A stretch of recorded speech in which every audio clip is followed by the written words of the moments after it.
On today's episode of Panther Den, we will be introducing the newest member of Hanover College's men's lacrosse team, a weekend recap of Hanover athletics, and other big athletic events across the country. And Malachi will wrap it up with his newest segment, Parks Picks.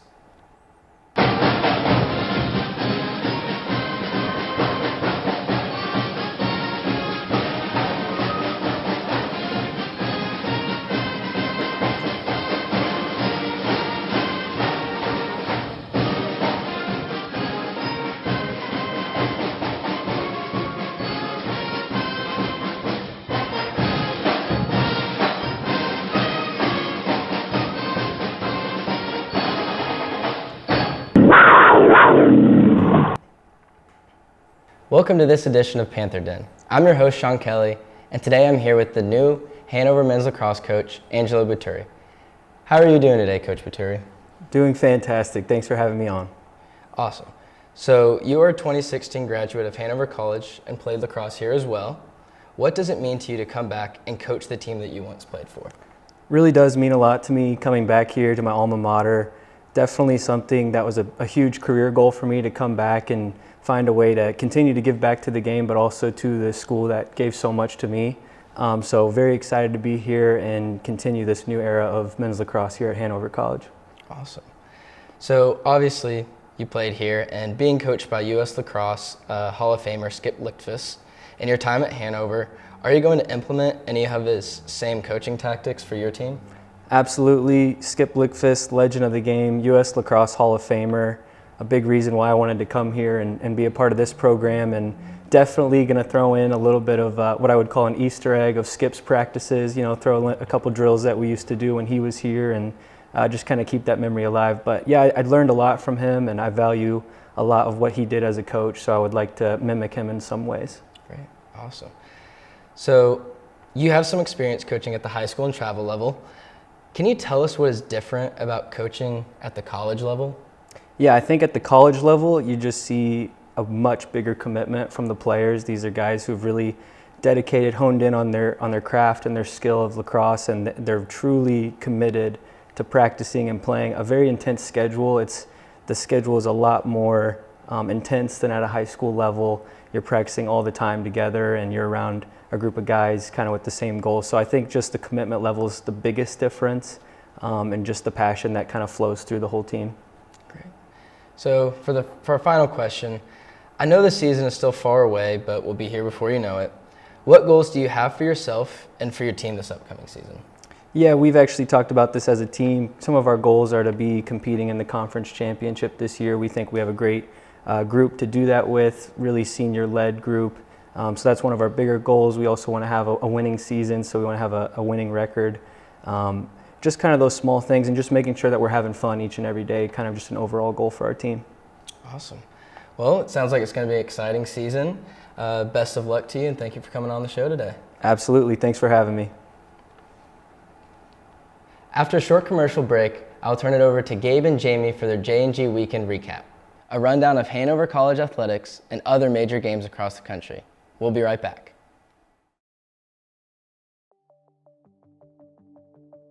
Welcome to Alumni Stadium, where legends are made. Hey, a one, a two, a skilly-doodly-doo. Home of the Panthers and the Hanover football team. This is my favorite place to be. There are great trainers and coaches that will help you with almost anything you need. This place is special because the people here make you feel like family.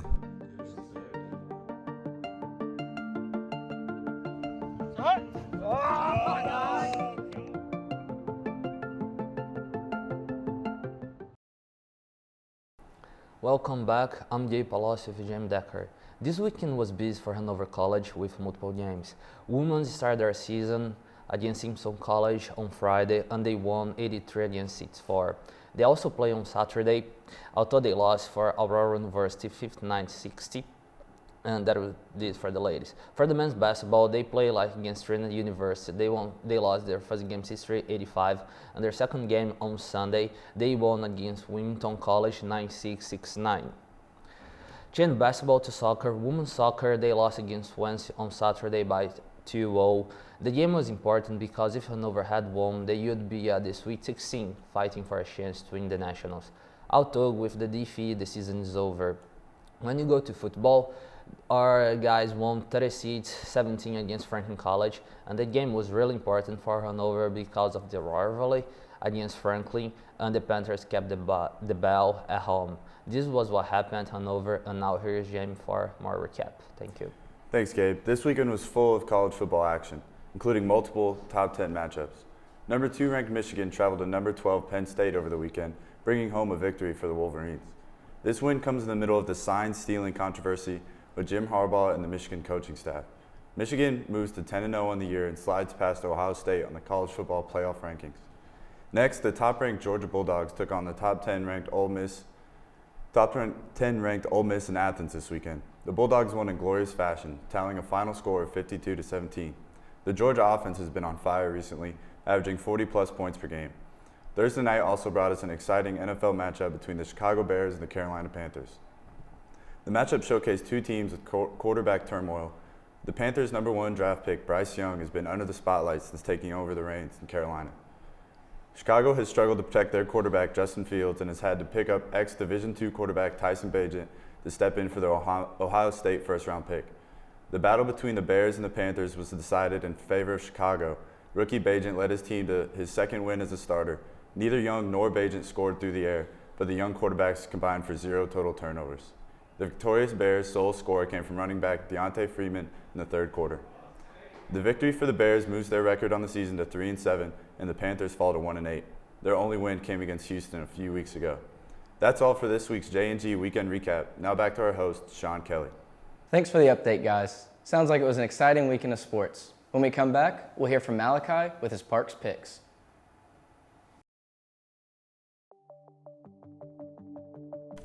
There is absolutely no doubt the Point is one of the most visited spots on campus by many students and visitors. The Point is a great place to relax and clear your head, and the journey there is always memorable. The private road to the Point makes a great path to grab your board and enjoy the wonderful weather. The Point is one of my favorite places to skate. You never know who you may run into on your trip to the Point. After a long day of classes and homework, the Point is my favorite place to go relax and release my stress. Besides the beautiful scenery, it's a place to connect with friends or even a good hangout spot with you and your significant other. The one reason I love coming to the Point is that I can come chill in the nice weather in my hammock and do some homework. Hammocking is always a vibe, but doing it at the Point is top tier. Alongside that, the Point was a favorite place to our friend who is no longer with us, so it's become a lot more special to me.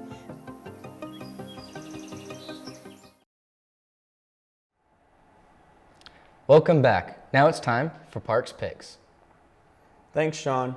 Week 11 in NFL has some big matchups this coming week. 2 games I'm looking forward to are the Cincinnati Bengals versus the Baltimore Ravens. Both teams are coming off a loss, and nothing beats a good AFC North battle. Who I have winning this game is the Baltimore Ravens. The Bengals have struggled on the road this season, and Joe Burrow hasn't looked the same this year. The Bengals are also 0-2 against divisional opponents, making it hard for me to pick them to win this game. The second big game of the weekend is Super Bowl rematch from last year. The game is much-watched football as the 7-2 Kansas City Chiefs host the 8-1 Philadelphia Eagles. The Chiefs are 4-1 at home, but the Eagles are 4-1 on the road. Both teams are coming off their bye week, so a lot of preparation has gone into this game. My winner for this game is the Philadelphia Eagles. The reason is the Chiefs' O-line hasn't been great, and with a talented defense like the Eagles, it will be a long game for star quarterback Patrick Mahomes. The Eagles are on a 3-game winning streak, and I can see them going on a 4-game winning streak in Arrowhead. Turning it over to college football and the SEC East Showdown with number 1 ranked Georgia Bulldogs will be in Knoxville, Tennessee to take on 13th ranked Tennessee Volunteers. The Bulldogs have looked great all year, are looking forward to keep that trend going. Georgia has a high-powered offense with Carson Beck under center and a very physical defense Coach Smart takes pride in each and every week. However, the Georgia Bulldogs winning big in this one.